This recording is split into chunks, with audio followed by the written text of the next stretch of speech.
like a Hellcat.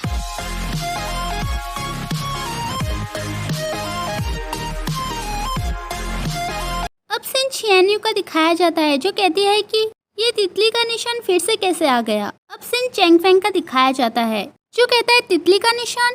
तभी उसे याद आता है कि छियान्यू के कंधे पर भी बिल्कुल ऐसा ही निशान है। तभी सीन फ्लैशबैक का दिखाया जाता है जहाँ पर छियान्यू अपने कंधे को देख रही थी। चैंग फेंग कहता है क्या हुआ। छियान्यू कहती है मेरे कंधे पर एक बदसूरत बदमाश था जो कि अब गायब हो गया है। अब सीन छियान्यू का दिखाया जाता है जो कहती है ये निशान फिर से कैसे आ सकता है। अब सीन चैंग फेंग का दिखाया जाता है जहां उसका साथी कह रहा था कि तितली सेना की जड़ें विलुप्त यीलन कबीले में हैं, जो कि हमारी सेना से बेहतर है। उनमें सबसे खतरनाक तितली का जहर है।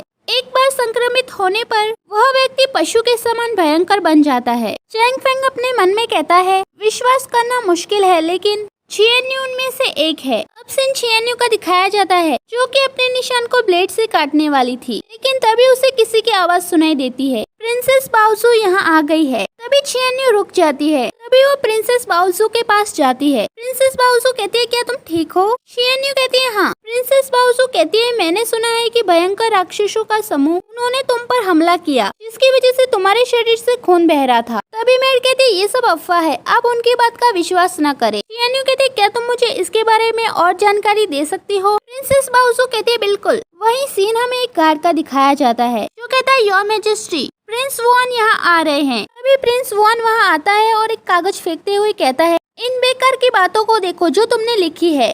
तुमने 5 शब्द गलत लिखे हैं इसलिए मैं तुम्हारे लिखने में मदद करूंगा। तभी चैंग फेंग वहाँ आ जाता है और कहता है मैं यहाँ योर मैजेस्टी को रिपोर्ट करने के लिए आया हूँ। तभी प्रिंस वुआन वहाँ आता है और कहता है क्या तुम्हें लगता है कि वो इसे समझ सकता है, इसलिए तुम मुझे रिपोर्ट कर दो। चैंग फेंग कहता है क्या आप योर मैजेस्टी हैं। तभी एक गार्ड वहाँ आता है और कहता है प्रिंस वुआन और मिस्टर लिंग आप दोनों को मार्शल मेंशन बुलाया गया है। अब सीन मार्शल मेंशन का दिखाया जाता है जहाँ प्रिंस वुआन और चैंग फेंग आ चुके थे। तभी प्रिंस वुआन के फादर कहते हैं मैंने तुम दोनों को महल में इतराने के लिए नहीं कहा था, मैंने तुम दोनों को योर मैजेस्टी की सहायता करने के लिए कहा था। चैंग फेंग कल तुम्हें निनचैंग विभाग के कमांडर से इस्तीफा देना होगा ताकि सभी वर्ग के लोग शांत हो जाए और वुयान तुम्हें इस मामले की जांच करनी होगी। वही दूसरी तरफ प्रिंसेस बाओजू छियान्यू को कल रात हुई सारी घटना के बारे में बता देती है। छियान्यू अपने मन में कहती है मुझे उनमें से एक सदस्य ने चोट पहुंचाई इसीलिए तितली का निशान वापस आ गया। मुझे लगता है चैंग फेंग ने ये सब कुछ देखा होगा। चैंग फेंग के साथियों का दिखाया जाता है। इनमें से एक आदमी कहता है कितनी अजीब बात है, ये पहले ही मर चुकी है लेकिन कमांडर ने मुझे इसे लॉक करने का आदेश क्यों दिया है।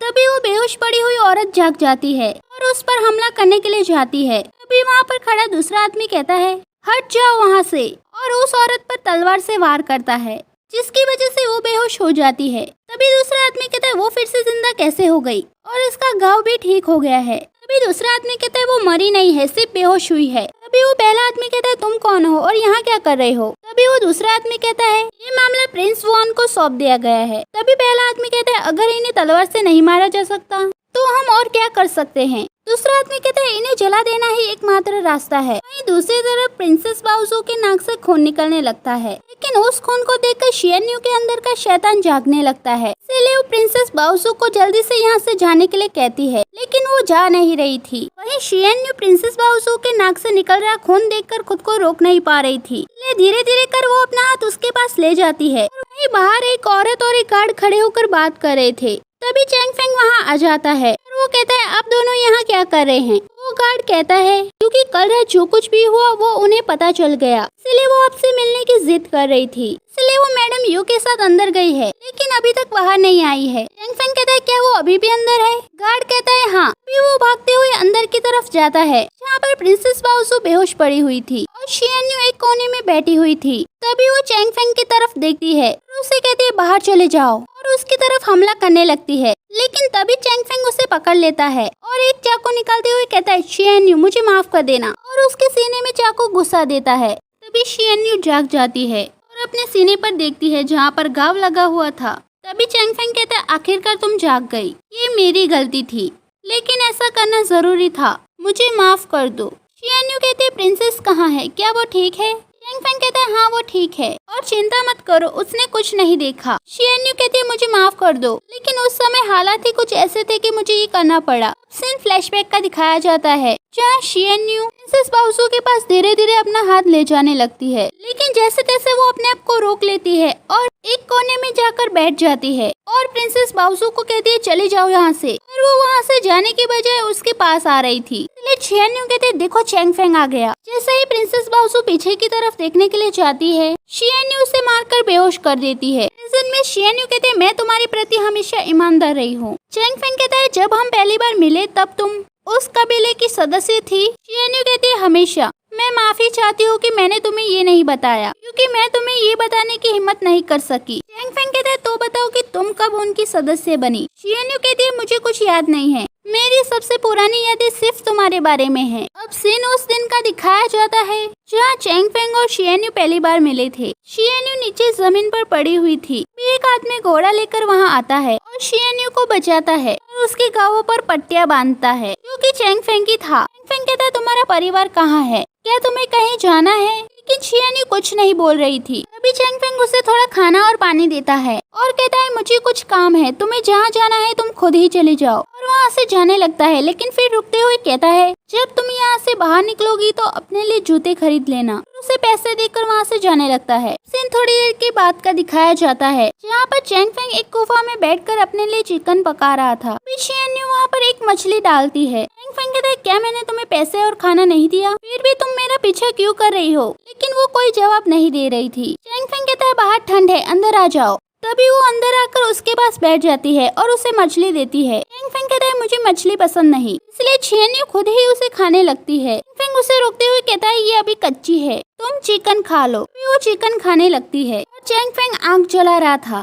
उसे देखकर शियन्यू भी चैंग फेंग के दिए हुए पैसे आग में डालने लगती है। ये देखकर चैंग फेंग हैरान हो जाता है। तभी वो उसे थोड़े और पैसे देता है, लेकिन शियन्यू उसे भी आग में डाल देती है और काफी खुश होती है। चैंग फेंग उसे ऐसा करते हुए देखकर मुस्कुराने लगता है। अब सीन मॉर्निंग का दिखाया जाता है जहाँ चैंग फेंग चल रहा था। शियन्यू उसका पीछा कर रही थी, लेकिन चैंग फेंग ने जो उसके पैरों पे पट्टी बांधी थी वो खुल जाती है, इसलिए वो उसे फिर से बांधने के लिए नीचे बैठती है। इतने में वहाँ बर्फ गिरने लगती है। तभी चैंग फेंग शियन्यू पर छाता करता है और कहता है इस बारे में चिंता मत करो, तुम मेरी पीठ पर बैठ जाओ। तभी वो उसे अपने पीठ पर बैठाकर वहाँ से ले जाता है। फिर वो दोनों शहर में आ जाते हैं। तभी चैंग फेंग उसे एक बेंच पर बिठा देता है और कहता है थोड़ी देर यहाँ रुको, मैं वापस आता हूँ। तभी वो उसके लिए जूते लेकर आता है और कहता है मैं सिर्फ तुम्हारे लिए इतना ही कर सकता हूँ। तभी वहाँ खड़ी एक औरत से कहता है क्या आप थोड़े दिन के लिए इसे अपने घर पर रख सकती है? औरत कहती है ठीक है। तभी चैंग फेंग उसे पैसे देता है और कहता है तुम उसके साथ रह सकते हो, लेकिन अगर तुम अकेली रहना चाहती हो तो इन पैसों से घर किराए पर ले सकती हो। तभी चैंग फेंग उस औरत को पैसे देते हुए कहता है आपको परेशान करने के लिए माफी चाहता हूँ, लेकिन इसकी देखभाल करिएगा। वो औरत कहती है ठीक है। तभी चैंग फेंग वहाँ से चला जाता है। तभी शियन्यू वहाँ पर बैठे बैठे सो जाती है, लेकिन एक आदमी उसके कपड़े और पैसे ले जाता है। तभी वो औरत बाहर आती है और कहती है तुमने जो स्वेटर पहना था वो कहाँ गया? लेकिन वो कोई जवाब नहीं देती। वो औरत कहती है ठीक है, मैं तुम्हारे लिए कपड़े लेकर आती हूँ। अब सीन मॉर्निंग का दिखाया जाता है।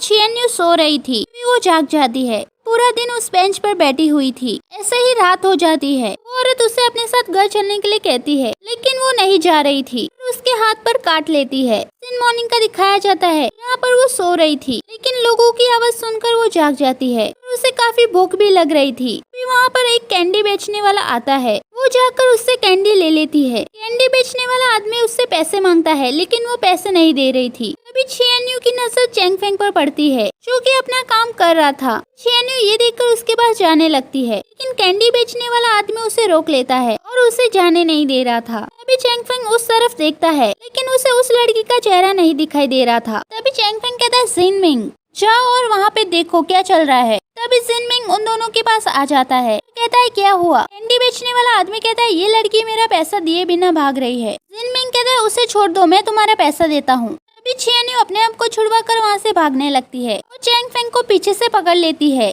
तभी चैंग फेंग उसका हाथ छुड़वाता है और उसका चेहरा देखता है। तभी एपिसोड खत्म हो जाता है।